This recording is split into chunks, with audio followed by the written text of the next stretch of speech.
Hi friends எல்லாரும் எப்படி இருக்கீங்க? நீங்க ரொம்ப நாளா என்கிட்ட கேட்டுட்டு இருந்த சென்னா மசால் தான் நான் ரெடி பண்ண போறேன். என்னோட ஸ்டைல்ல சென்னா மசால், பூரி எப்படி ரெடி பண்றேன் அப்படிங்கிறத இந்த வீடியோல பார்க்க போறீங்க. அதுக்கு முன்னாடி நம்ம சேனல சப்ஸ்கிரைப் பண்ணாதவங்க சப்ஸ்கிரைப் பண்ணி சப்போர்ட் பண்ணிருங்க. இன்னைக்கு நான் பூரிக்கு ஆசீர்வாத் மாவு தான் எடுத்திருக்கேன். இந்த அளவுக்கு மாவ சாஃப்ட்டா நீங்க பெனஞ்சு வச்சுக்கோங்க. மாவு ட்ரை ஆகாம இருக்க மேல ஆயில் அப்ளை பண்ணிக்கோங்க. மாவு வந்து 1 மணி நேரம் ஊறட்டும். அதுக்குள்ள நம்ம சென்னா மசால் ரெடி பண்ணிக்கலாம். சென்னாவ வந்து நான் நைட்டே ஊற வச்சுட்டேன். 8 மணி நேரம் இந்த சென்னா ஊறணும். ஊற வச்ச சென்னாவ உப்பு போட்டு நம்ம வேக வச்சு எடுத்து வச்சுக்கலாம். இப்ப இந்த சென்னா மசாலாவுக்கு வீட்லயே ஃப்ரெஷ்ஷா நாம ஒரு மசால் பவுடர் ஒண்ணு ரெடி பண்ணிக்க போறோம்.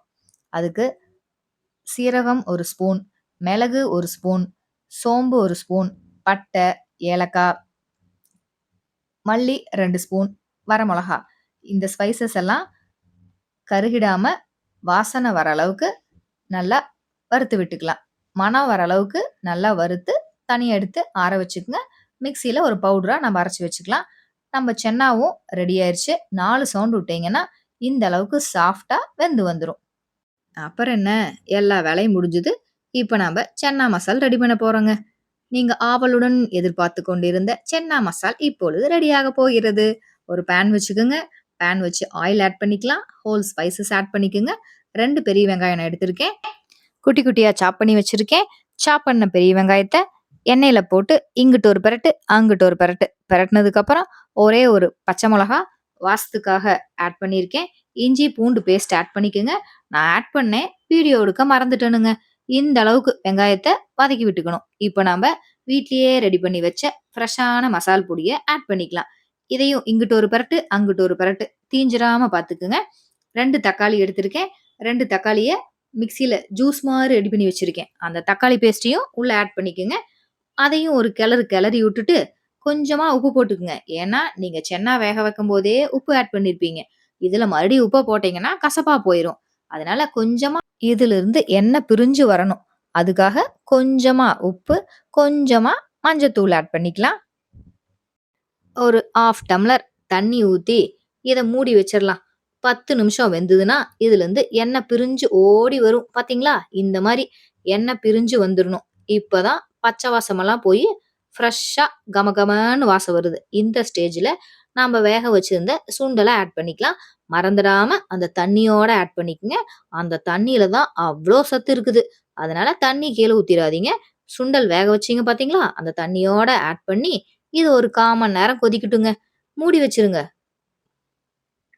அதுக்குள்ள நம்ப பூரிக்கு ரெடி பண்ணிக்கலாம். பூரி வந்து எங்க வூட்ல ரவுண்டு ஷேப்ல சுட்டா புடிக்காதுங்க.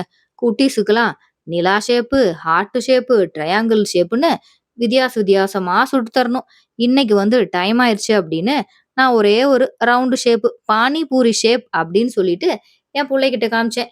என் பொண்ணு ஹேப்பி, என் பையனுக்கு ஒரே வருத்தங்க. அவளுக்கு மட்டும் குட்டி குட்டியா போடுறீங்க, எனக்கு மட்டும் ரவுண்டு ஷேப்பா அப்படின்ட்டு. ஸ்கூலுக்கு டைம் ஆச்சு கண்ணு. இன்னைக்கு ஒரு நாள் இத சாப்பிடு. மறுபடியும் உனக்கு அம்மா செஞ்சு தரேன்னு அவன சமாதானப்படுத்திட்டு, அப்படியே நம்ம குழம்பு ரெடி ஆயிருச்சான்னு நீக்கி பார்த்தோம்னா, இப்ப பாருங்க அழகா மொட்லி விட்டுக்கிட்டு நம்ம குழம்பும் ரெடி ஆயிருச்சு. இன்னும் கொஞ்ச நேரம் அப்படியே ட்ரை ஆகட்டும். ஒரு 5 மினிட்ஸ் சிம்லயே வைங்க. நம்ப சென்னா மசால் ரெடி ஆயிரும். கரண்டியில வந்து கிளறி விட்டுருங்க. இல்லைன்னா அடியில வந்து கப்புன்னு புடிச்சுக்கும். ஃபைனலா நம்ம சென்னா மசால் ரெடி ஆயிருச்சு. மல்லித்தழை போட்டு இறக்கலாம்.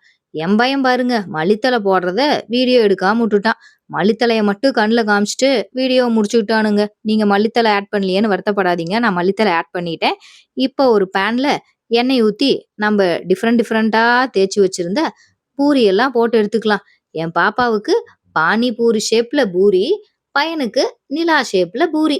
2 பேத்துக்கும் அவங்களுக்கு புடிச்ச மாரி பூரி சுட்டு எடுத்து வச்சுக்கலாம். நமக்கு இல்லையேன்னு பார்க்குறீங்களா? நமக்கு மிச்சம் மீதி இருக்கிற பூரி தானுங்க எப்பயுமே. ஃபர்ஸ்ட்டு வந்து என் பையன்ட்ட கேட்போம். அவனுக்கு 2 பூரிய வச்சு, நம்ப கஷ்டப்பட்டு செஞ்ச சென்னாவ அதுல ஊத்தி, என் பையன டேஸ்ட் பண்ண சொல்லலாம். அவன்ட்டயே அந்த கருத்த கேளுங்க. ஃப்ரெண்ட்ஸ் இங்க பாத்தீங்களா? பூரி சன்னா மசால். இப்ப பிக் பைட் போட்டுக்கலாம். ம்ம். செம்ம டேஸ்டா இருக்கு ஃப்ரெண்ட்ஸ். எப்படியோ என் பையன் வாயிலேருந்து நல்லா இருக்குதுன்னு வந்துருச்சுங்க. அவரு வந்து என்னையாட்ட வளவளன்னுலாம் பேச மாட்டாருங்க. நச்சுன்னு ஒரே ஒரு வார்த்த தான் சொல்லுவாரு. "அம்மா சூப்பரா இருக்குதுங்க அம்மா." என் பையன் வேற நல்லா இருக்குதுன்னு சொல்லி போட்டான். சரி அவனுக்காக அவனுக்கு சுட்ட நிலாவுல 2, பாப்பாவுக்கு சுட்ட பானிபூரியில ஒரு 4, ஆக மொத்தம் ஒரு 8 பூரி பேக் பண்ணியாச்சுங்க. சன்னா மசாலையும் வச்சாச்சு. ஸ்நாக்ஸுக்கு பார்த்தீங்கன்னா, கடல கொய்யாப்பழம் அதையும் போட்டு ரெடி பண்ணிக்கிட்டேன். காலையில அறக்க பறக்க எவ்வளோ வேலை பார்த்தீங்களா? 2 பேத்துக்கும் பூரி சுடணும். அதுலயும் ரவுண்டு ஷேப்ல சுட்டா பத்தாது. நிலா ஷேப்பு, வட்ட shape, heart shape, spring shape இப்படி ஷேப்பா சொல்லிட்டு இருப்பாங்க என் பசங்க புள்ளைங்க. ஒரு வழியா எல்லாம் ரெடி பண்ணி லஞ்ச் பாக்ஸுக்கும் ரெடி பண்ணிட்டேங்க. காலையில என்னோட வேலை ஃபுல்லா முடிஞ்சுதுங்க. லஞ்ச் பாக்ஸ் குடுத்து விட்டா எப்பயுமே காலியா தான் வரும். இவங்க சாப்பிடுறாங்களோ இல்லையோ, அவங்க ஃப்ரெண்ட்ஸ் எல்லாம் சாப்பிட்டு முடிச்சுருவாங்க. பூரி சுட்டாங்கன்னா, இவனுக்கு தனி, அவன் ஃப்ரெண்ட்ஸுக்கு தனியா பேக் பண்ணிட்டு போயிருவான். இது இங்க மட்டும் கிடையாது. நான் ஸ்கூல் படிக்கும் போதுலேருந்து என்னோட லஞ்ச் பாக்ஸு என் ஃப்ரெண்ட்ஸ் தான் காலி பண்ணுவாங்க. ஏன்னா, அப்போலேருந்து இப்ப வரல இந்த சென்னா மசால் வந்து அவ்ளோ ஒரு ஃபேவரைட்டுங்க. இதே மாரி நீங்களும் செஞ்சு பாருங்க. உங்க குட்டீஸ் 2 பேரும் போட்டி போட்டுட்டு சாப்பிடுவாங்க. இப்ப பாருங்க என் பையனும் புள்ளையும் மாத்தி மாத்தி ஊட்டி விட்டு பாச மழைய பொழிஞ்சுக்கிறாங்க. இந்த மாரி தான் உங்க வீட்லயும் உங்க குட்டீஸ் என்ஜாய் பண்ணி சாப்பிடுவாங்க. ஓகேங்க. இந்த வீடியோ புடிச்சிருக்கும்னு நான் கண்டிப்பா நம்புறேன். இந்த வீடியோ புடிச்சிருந்தா நம்ம சேனல சப்ஸ்கிரைப் பண்ணி சப்போர்ட் பண்ணிருங்க. லைக் பண்ணிருங்க. ஷேர் பண்ணிருங்க. இன்னொரு வீடியோல பார்க்கலாம். டாடா! பாய்.